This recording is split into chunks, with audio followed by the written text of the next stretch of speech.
Praise the Lord. Hallelujah. கர்த்தர் நாமத்துக்கு மகிமை உண்டாவதாக. ஆகஸ்ட் மாதம் 10ஆம் தேதி ஞாயிற்றுக்கிழமை கர்த்தர் நம்மை மட்டுமாக அழைத்ததற்கு நன்றியோடு அவரை நாம் துதித்து மகிழ்ந்து நாம் பாடுவோம். அவருடைய வார்த்தையை செவி கொடுத்து கேட்போம். அவருடைய போஜனத்தில் பங்கு கொள்வோம். அவருடைய ஆசீர்வாதத்தை நாம் முழு மனதோடு பெற்றுக்கொள்வோம். இன்றைய நாளில் சங்கீதம் 34ஆம் அதிகாரம் 4ஆம் வசனத்தில் நீங்கள் படித்து பாருங்கள். நான் கர்த்தரை தேடினேன், அவர் எனக்கு செவி கொடுத்து என்னுடைய எல்லா பயத்துக்கும் என்னை நீங்களாக்கி விட்டார். நான் ஆண்டவரை தேடினேன், அவர் எனக்கு செவி கொடுத்து என்னுடைய எல்லா பயத்துக்கும் என்னை நீங்களாக்கி விட்டார். சங்கீதம் 34ஆம் அதிகாரத்தில் படித்து பாருங்கள். நீங்கள் தனிமையாக இல்லை, நாம் அனைவரும் தனிமையாக இல்லை. ஆண்டவர் எப்போதுமே உங்களுக்காகவே எனக்காகவே இருக்கிறார். அவர் எப்போதும் நம்முடைய ஜெபத்தை கேட்கிறார். உங்கள் ஜெபத்தையும் என்னுடைய ஜெபத்தையும் கேட்கிறவர். நீங்களும் நானும் பயப்படும் போது அவர் நமக்கு உதவி செய்து எல்லா பயங்களிலிருந்து நம்மை தப்புவிப்பார். பிரியாக நாம் ஜெபிப்போம். பிதாவே, நான் பயத்தாலும் பதட்டத்தாலும் போராடுகிறேன் என்பதை ஒப்புக்கொள்கிறேன். நான் கூப்பிடும்போது நீ எனக்கு செவி சாய்ப்பீர் என்பதை நான் அறிவேன். மேலும் இந்த பயங்களிலிருந்து நீ என்னை விடுவிப்பீர் என்று நான் முழு மனதோடு விசுவாசிக்கிறேன். இயேசுவின் நாமத்தில் ஜெபிக்கிறோம் நல்ல தகப்பனே, ஆமென். நம் அனைவரும் நன்றியோடு துதித்து அவரை பாடுவோமாக.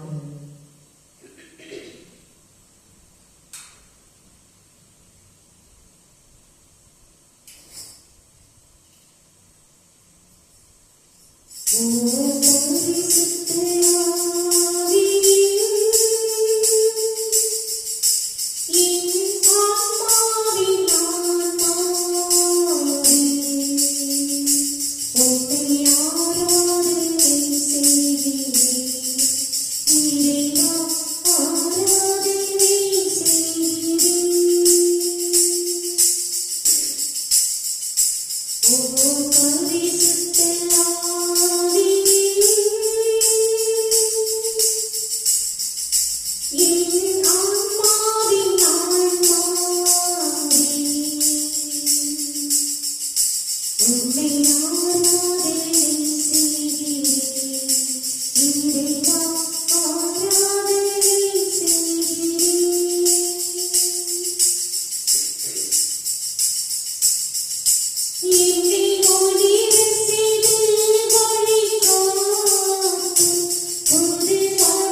என்னை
நாம் எப்படி ஆண்டவருடைய வார்த்தையை கடந்து சென்றோம். நான் ஒவ்வொரு ஞாயிற்றுக்கிழமையும் இதை நான் உங்களுக்கு கொடுத்துக் கொண்டே தான் வருகின்றேன். ஆண்டவருடைய வார்த்தையில் ஜீவன் உள்ளது, உயிர் உள்ளது. யோவான் நற்செய்தி 3ஆம் அதிகாரம் 23 27 வாசியுங்கள். ஊழியத்திலும் கூட மனித இயல்பு போட்டியுடன் போராடுகிறது. அவர்கள் யோவானிடத்தில் வந்து, ரபி, உம்முடனே கூட யோர்தானுக்கு அக்கறையில் ஒருவர் இருந்தாரே, அவரை குறித்து நீரும் சாட்சி கொடுத்தீரே. இதோ அவர் ஞானஸ்நானம் கொடுக்கிறார், எல்லாரும் அவரிடத்தில் போகிறார்கள் என்கிறார்கள். பஸ்கா பண்டிகைக்கு பின் இயேசு நேரடியாக கலிலேயாவுக்கு போகாமல் யூதேயா பகுதியில் சீசர்களுடன் ஊழியம் செய்து மனம் திரும்பியவர்களை ஞானஸ்நானத்திற்கு வழிநடத்தினார். அவருடைய ஊழியம் அதிகாரப்பூர்வமாக இருந்தபடியினால் யோவானிடம் சென்றவர்களை விட அநேகர் இயேசுவிடம் வந்தார்கள். இயேசுவின் சீசர்கள் அவருடைய வழிகாட்டுதலின் கீழ் மனம் திரும்பியவர்களுக்கு ஞானஸ்நானம் கொடுத்தார்கள். யூதர்கள் தங்கள் மார்க்க காரியங்களிலும் முன்னோர்களின் பாரம்பரியங்களிலும் அதிக கவனம் செலுத்தினார். யூதா மார்க்கத்து முறையிலான சுத்திகரிப்பே மிகவும் சிறந்தது என்பது அவருடைய வாதமாய் இருந்தது. ஞானஸ்நானத்தின் முக்கியத்துவத்தை உணராதிருந்தபடியினால் யூதர்களுக்கும் யோவானின் சீடர்களுக்கும் விவாதம் உண்டாயிற்று. யோவான் ஸ்நானம் மற்றும் இயேசுவும் கொடுத்த ஞானஸ்நானம் ஒன்றே. அவர்களின் இருதயங்களும் ஏற்ற அல்லது ஒத்த கருத்துடையதாக இருந்தனவா? கிறிஸ்துவுக்கு வழியை ஆயத்தம் பண்ணுவதும் மக்களை அவரிடம் வழிநடத்துவதுமே யோவானுடைய ஊழியமாய் இருந்தது. இயேசுவின் அதிகாரத்தை தாழ்மையுடன் அங்கீகரித்து ஊழியத்தை நிறைவேற்றினான் யோவான். அவர்கள் கொடுத்த ஞானஸ்நானத்தின் மூலம் சில உண்மைகளை வெளிப்படுத்தினார். ஞானஸ்நானம் என்பது வேத வசனத்தின் அடிப்படையில் இயேசுவின் சீசர்களால் தண்ணீரில் மூழ்கி ஒரு குழு சாட்சிகளுடன் வெளிப்படையாக மனம் திரும்பியவர்கள் எடுக்கும் ஒரு ஆவிக்குரிய செயலாகும். இது பாவத்திலிருந்து சுத்திகரிப்பையும் கிறிஸ்துவின் உடன் புதிய வாழ்க்கைக்கான உயிர்த்தெழுதலையும் குறிக்கிறது. மனிதர்களின் பாவங்கள் மன்னிக்கப்படுவது பற்றிய நம்பிக்கையை வலியுறுத்துகிறது. யூதேயாவில் உள்ள இயேசுவின் பகிரங்க ஊழியமானது வெற்றிகரமாய் இருந்ததாம். அநேகர் மனம் திரும்பி இயேசுவண்டை ஞானஸ்தானத்திற்காக வந்தார்கள். இயேசுவின் ஊழிய வெற்றி யோவானால் வரவேற்கப்பட்டதாம், போற்றப்பட்டது. ஆனால் அவனது சீடர்களால் வரவேற்கப்படவில்லை. மாறாக பொறாமையினால் நிறைந்தார்களாம். பொறாமை என்பது இன்றைக்கு கூட கர்த்தருடைய ஊழியத்தில் இசைவுக்கு ஒரு தொடர்ந்த அச்சுறுத்தலாக இருந்து வருகிறது. யோவானின் சீடர்களின் முறையீடுகள் இயேசுவை யார் என்று சாட்சி கொடுக்கும்படி யோவானை தூண்டினார்களாம். யோவான் தன்னுடைய ஊழியம் குறையவும் இயேசுவின் ஊழியம் வளர்க்கவும் ஆரம்பித்தது. அப்போது அவன் பொறாமைக்கு இடம் கொடுக்கவில்லை. மாறாக தேவனிடமிருந்து தனக்கு தரப்பட்ட ஊழியத்தில் முழு கவனம் செலுத்தினான் யோவான். பெரிய அளவிற்கு ஊழியங்களை தான் செய்ய முடியாது என்பதை தாழ்மையுடனும் கீழ்ப்படிதலுடனும் ஏற்றுக்கொண்டான் யோவான். தனது சீசர்களுக்கு இயேசுவின் வெற்றி குறித்து முறுமுறுக்க கூடாது என்றும் புத்தி சொன்னான். மக்களிடத்தில் தேவனிடமிருந்து பெரிதான பணிகளையோ வல்லமையான வரங்களையோ பெற்றுக் கொண்டவர்களை பார்த்து நாம் ஒருபோதும் பொறாமை கொள்ளக்கூடாது. நம்முடைய செல்வாக்கும் வெற்றியும் குறைவுபடுகிற போதும் மற்ற போதகர்களின் ஊழியங்களும் சபைகளும் வளருகின்ற போதும் இவ்விதமாக நாம் பொறாமை கொள்கிறோமா? நம்முடைய இருதயங்களில் பொறாமை நிறைந்து காணப்படுகிறோமா? சிந்தித்து செயல்பட அழைக்கப்படுகிறோம் நாம் அனைவரும். தேவன் அவரவருக்கு கொடுத்துள்ள கிருபைகளுக்காகவும் வரங்களுக்காகவும் நன்றியுள்ளவர்களாக நாம் இருக்க வேண்டும். அவருடைய சேவையில் ஜாக்கிரதையோடு அவற்றை பயன்படுத்தி தேவனுக்கு மகிமை கொண்டு வர வேண்டும் என்று இந்த நாளில் கர்த்தர் தாமே உங்களை இந்த வார்த்தையை அவர் உங்களுக்கு கொடுத்ததற்காக நன்றி செலுத்தி நாம் அனைவரும் காணிக்கைக்கு கடந்து செல்வோம். கர்த்தருக்கு மகிமை உண்டாவதாக. ஆமென்.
வானக தந்தையே, நீர் மெய்யாகவே தூயவர், புனிதருக்கெல்லாம் ஊற்று. ஆகவே உங்களுடைய தூய ஆவியை துணிந்து இக்காணிக்கைகளை புனிதப்படுத்த வேண்டும் என மன்றாடுகிறோம். இவ்வாறு எங்கள் ஆண்டவர் இயேசு கிறிஸ்துவின் உடல் இரத்தமாக எங்களுக்கு இவை மாறுவனவாக. அவர் பாடுபட மனம் உணர்ந்து கையெழுத்த போது அப்பத்தை எடுத்து நன்றி செலுத்தி அதை விட்டு தம் சீடர்களுக்கு அளித்து அவர் கூறியதாவது: அனைவரும் இதை வாங்கி பருகுங்கள், ஏனெனில் இது உங்களுக்காக கையளிக்கப்படும் என் உடல் என்றார். அவ்வளவே உணவருடைய பின் இக்கிண்ணத்தை எடுத்து உமக்கு நன்றி செலுத்தி வாழ்த்துரைத்து தம் சீடர்களுக்கு அளித்து அவர் கூறியதாவது: அனைவரும் இதை வாங்கி பருகுங்கள், ஏனெனில் இது புதிய நித்திய உடன்படிக்கைக்கான என்றார். இது பாவ மன்னிப்பு என்று உங்களுக்காகவும் எல்லாருக்காகவும் சிந்தப்படும்.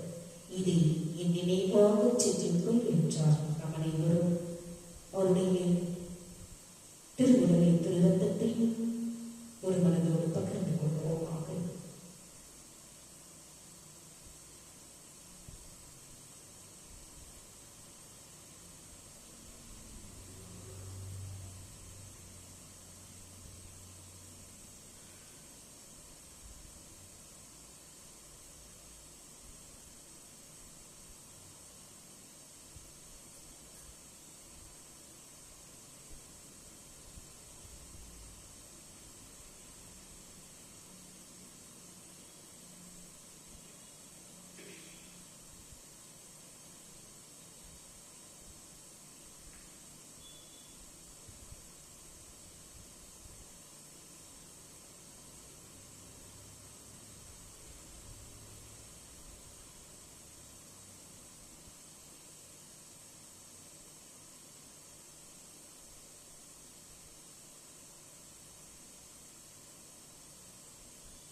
தேவனே, எங்கள் பரமபிதாவே, நீர் ஒவ்வொரு நாளும் எங்களுக்கு வாக்குத்தத்தம் செய்த புதிய கிருபைக்காக உமக்கு நன்றி செலுத்துகிறோம். அது புதியது மட்டுமல்ல, போதுமானதும் கூட. உமது இரக்கங்கள் என்றென்றும் நிலைத்திருக்கும். எங்களுக்கு அது ஒருபோதும் கிடைப்பதில்லை என்று எங்களிடம் கிசுகிசுக்கும் பிசாசுக்கு செவிடாக இருக்க எங்களுக்கு நீ உதவும். நாங்கள் எங்களில் நல்ல கிரியையை தொடங்கிய நீ கிறிஸ்து இயேசுவின் நாள் வரை அதை முடிக்கிறீர் என்பதால் நாங்கள் உம்மை போற்றுகிறோம். கசப்பின் வேர்களை எல்லாம் பிடுங்கி எறிய எங்களுக்கு உதவும்படி நாங்கள் ஜெபிக்கிறோம். வெறுப்பு, சச்சரவுகள், பொறாமைகள், கோபத்தின் வெடிப்புகள், சுயநல இலட்சியங்கள், பொறாமை போன்ற மாம்சத்தின் கிரிகைகளை எங்களிடமிருந்து அகற்றும். இந்த பாவங்களை நாங்கள் மேற்கொள்ளும்படியாக ஆவியில் நடக்க எங்களுக்கு உதவும். கர்த்தாவே, பல்வேறு சபைகள் மற்றும் விஷயங்களில் உமது ஊழியர்களிடையே நிலவும் உலக பிரகாரமான போட்டிகளுக்காக எங்களை மன்னியும். நாங்கள் ஒரே சரீரத்தின் உறுப்பினர்கள், ஒரே கர்த்தருக்கு சேவை செய்தல், ஒரே ஞானஸ்தானத்தால் கிறிஸ்துவின் சரீரத்தில் சேர்க்கப்படுதல், ஒரே தேவனையும் பிதாவையும் வணங்குதல் என்பதை எப்போதும் நினைவில் கொள்ள எங்களுக்கு உதவும். இயேசுவின் நாமத்தில் ஜெபிக்கிறோம் எங்கள் ஜீவனுள்ள நல்ல பிதாவே, ஆமென்.